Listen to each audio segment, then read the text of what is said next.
देखिए स्टूडेंट, आज मैं आपको सिखाने जा रहा हूँ अंग्रेजी शब्द डिमॉन्स्ट्रेटिव एडजेक्टिव। डिमॉन्स्ट्रेटिव एडजेक्टिव क्या है? डिमॉन्स्ट्रेटिव एडजेक्टिव किसे कहते हैं? आइए एक सरल अंग्रेजी कॉन्सेप्ट से इस चीज को समझने का प्रयास करें। तो देखिए यहाँ पर आप देख सकते हैं, बहुत ही सरल आसान है इसे समझना। देखिए इसमें मैंने दिया है कि डिमॉन्स्ट्रेटिव एडजेक्टिव ऐसे अंग्रेजी शब्द होते हैं जो हमें नाउन या प्रोनाउन के रूप में व्यक्ति, वस्तु, स्थान, पर्सन, थिंग, प्लेस आदि चीजों की ओर संकेत यानी डिमॉन्स्ट्रेट होने का बोध कराते हैं या हमें एहसास कराते हैं। तो देखिए, ये अंग्रेजी डिमॉन्स्ट्रेटिव एडजेक्टिव समझने का ये एक सरल कॉन्सेप्ट मैंने यहाँ पर दिया है। आप इसे पढ़ें और समझने का प्रयास करें। अब मैं आपको एग्जाम्पल के थ्रू इस चीज को समझाने का प्रयास करता हूँ। तो देखिए एग्जाम्पल देखकर हम इसे अच्छे से समझ सकते हैं। तो देखिए क्या है एग्जाम्पल, आइए समझे। यहाँ पर दिया गया है, देखिए, दिस फ्लावर स्मेल स्वीट। यह फूल सुगंधित है। यह फूल सुगंधित है। दिस फ्लावर, कौन सा फूल सुगंधित है? दिस, ये, दिस ये वाला फ्लावर, दिस फ्लावर, ये तो ये डिमॉन्स्ट्रेट करने वाला अंग्रेजी शब्द है दिस, यानी कि संकेत होने का बोध हमें करा रहा है। इस फ्लावर की ओर संकेत होने का हमें बोध करा रहा है कि कौन सा फ्लावर? दिस, यह फ्लावर। स्मेल मतलब छोड़ता है, स्वीट मधुर, सुगंध छोड़ता है मतलब सुगंधित है।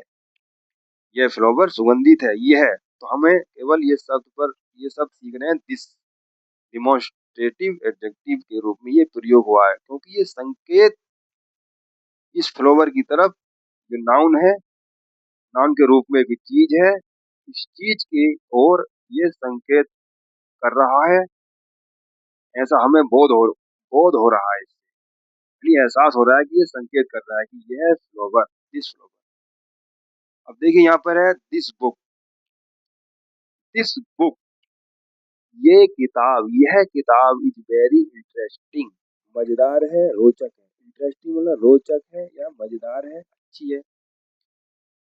तो कौन सी किताब? दिस से ये पता चल रहा है, ये हमें संकेत होने का बोध हो रहा है इससे कि यह किताब, यह वाली पास में है। कोई किताब पास में रखी है, उसके लिए कहा जा रहा है कि यह किताब जो है इंटरेस्टिंग है, यह वाली, दिस। तो ये किताब जो है दिस, ये एक किताब है और ये भी फ्लावर भी एक है। तो एक चीज के लिए जो संकेत किया जाता है पास होने चाहिए, पास की चीज के लिए वो दिस का प्रयोग से होता है, दिस। अब देखिए एक और है दैट गर्ल।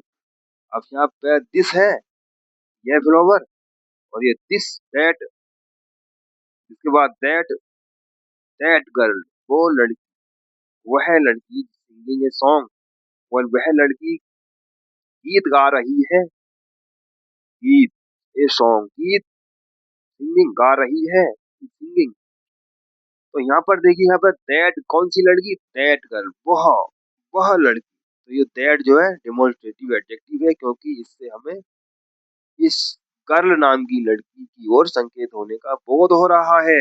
ये संकेत करके हमें बता रहा है कि वह लड़की, दैट गर्ल। तो दूर की चीज के लिए, दूर की वस्तु के लिए, और वो एक चीज हो, इसके ओर संकेत करने के दैट का प्रयोग किया गया है। आप इस चीज को ध्यान रखिए।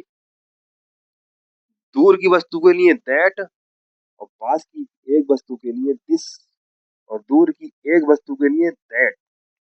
यही ध्यान रखने वाली बातें हैं। और देखिए एग्जांपल, दैट ट्री, ये ट्री देखो एक नाउन के रूप में एक चीज है, एक चीज एक चीज है, एक वस्तु है ट्री। वह पेड़ वेरी टॉल, बहुत लंबा है, वेरी टॉल। कौन सा पेड़? दैट। तो दूर की एक चीज के लिए जो संकेत करके बताया जाता है तो उसमें दैट का प्रयोग हम करते हैं, दैट, वह पेड़। ये आप ध्यान रखिए कि दूर की एक वस्तु के लिए अगर हम संकेत करके बताएं कि वह पेड़, वह पेन, वह कैट, वह आदमी, तो दैट का लगाते हैं, दैट सब उसका अर्थ है वह। अब देखिए यहाँ पर है दीज बुक्स, दीज बुक्स, ये किताबें। अब देखिए यहाँ ये जो है बुक्स हैं ये एक से अधिक है, एक से अधिक किताबें हैं और वो पास में रखी हुई हैं। उनकी ओर संकेत करके बताया जा रहा है कि दीज बुक्स, ये किताबें यूजफुल हैं, आर यूजफुल मतलब उपयोगी हैं, यूजफुल उपयोगी।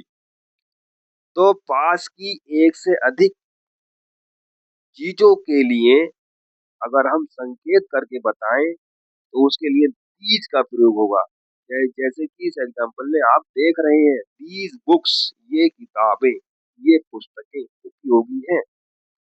और एक और एग्जाम्पल देखिए ऐसा ही, these student are hard working, मेहनती, हार्ड वर्किंग वाला मेहनत करने वाले यानी मेहनती हैं।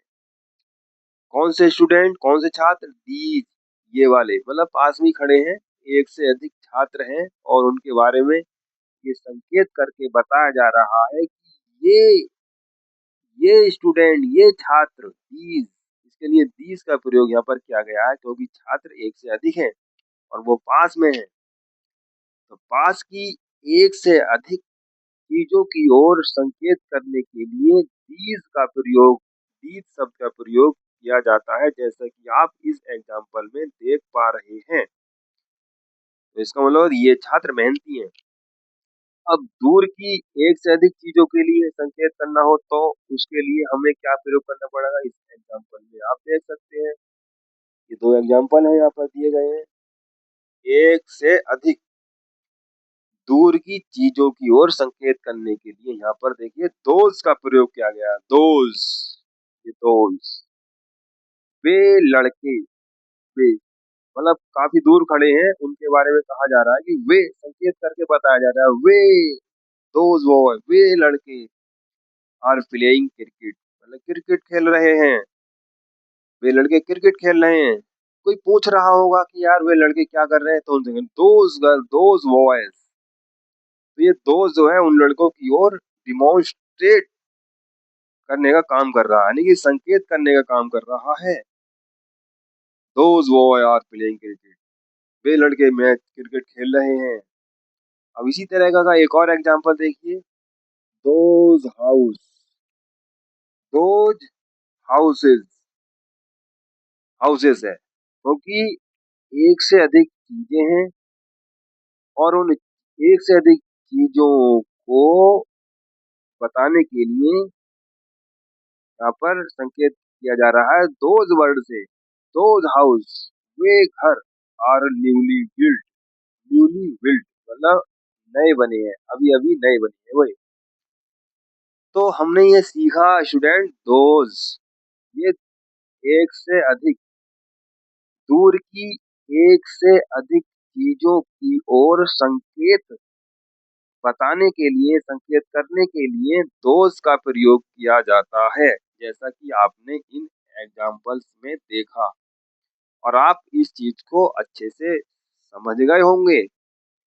तो स्टूडेंट देखिए आपने चार वर्ड सीखे, दिस यानी कि दिस, ये दिस, ये वाला दिस, ये वाला दिस, और दैट, और दीज, ये दीज, और दोज, ये दोज, ये सब चार शब्दों, ये चार शब्द जो है संकेत करने के लिए प्रयोग किए जाते हैं, मतलब नाउन या प्रोनाउन के रूप में चीजों की ओर संकेत करने के लिए इन शब्दों का प्रयोग किया जाता है। इसीलिए ये चारों शब्द डिमॉन्स्ट्रेटिव एडजेक्टिव माने जाते हैं। तो ये दिस जो है पास की एक चीज की ओर संकेत करने के लिए प्रयोग किया जाता है। दैट दूर की एक चीज की ओर संकेत करने के लिए प्रयोग किया जाता है, जैसा कि आपने एग्जाम्पल्स में देखा। दीज ये पास की एक से अधिक चीजों की ओर संकेत करने के लिए प्रयोग किया जाता है, दीज वर्ड।